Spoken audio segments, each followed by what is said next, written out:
Hello, I'm Keith Dowding, and I'm here to introduce a paper recently published in Public Administration Review. The paper's published with, co-authored with Maria Taflaga, and we're both at the Australian National University. I'm Distinguished Professor of Political Science and Political Philosophy, and Maria is a lecturer in Political Science and Public Policy. Now, our paper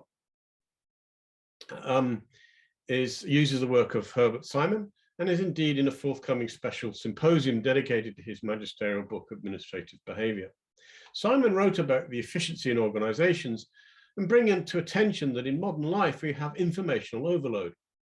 He argues that the way in which organisations are structured can help them to make better decisions. Now, we concentrate upon his use of the decision premise, under which every agent in an organisation operates.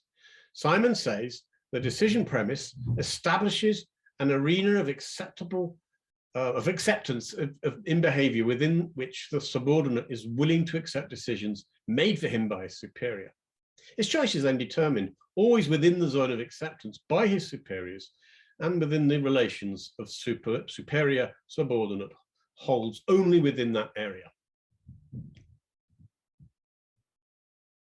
Now, what is a decision premise? The scope of agents' decisions are bounded by the values they're trying to achieve and the relevant facts or information they have. Now, we argue that the decision premise of important policy actors within the executive has changed dramatically over the past 40 years in Westminster systems, which is negatively impacting upon public policy. Westminster systems are systems of government which are parliamentary based on the original British model and include countries such as Britain, Australia, Canada, and New Zealand, though our evidence comes from Britain and Australia. Now, traditionally, Westminster systems have two completely separate career paths for political elites. First, career public servants are appointed and promoted on merit with little political interference.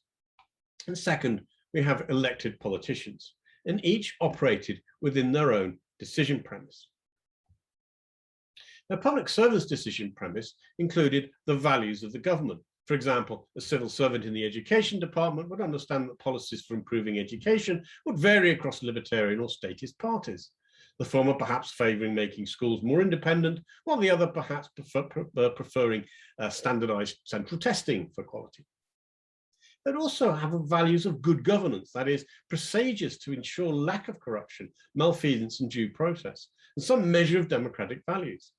They'd also want to progress their own careers, get to the top, and ensure an easier working life for themselves. Politicians, on the other hand, they just want the values of their party's ideology, and they would want re-election, so they want successful and popular policies, and they also want to get to the top. Now, these two separate career paths have different decision premises. Politicians want to promote popular policies based on their party ideology, and we only care about the next election. Most politicians only remain in one ministerial post for 2 to 3 years. Public servants are there for the long term. They have 30 to 40-year careers, and they'll have to pick up the mess in the future for today's failures. This makes them much more conservative towards policy change, and they care about implementation. And what we're saying is the two career paths have become de-separated in the last 30 years or so. Politicians intervene more in sacking and promoting career public servants, and they have massively increased the number of specially appointed political advisors. The source of policy advice has shifted.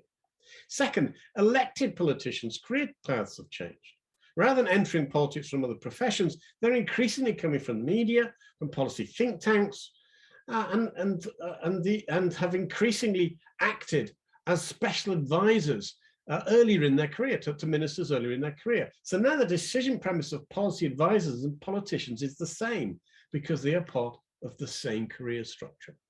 Advisors and indeed civil service careers are much more dependent upon politicians than they were in the past. This might have some advantages, with less conflict, with ministers more in control and unelected civil servants having less power.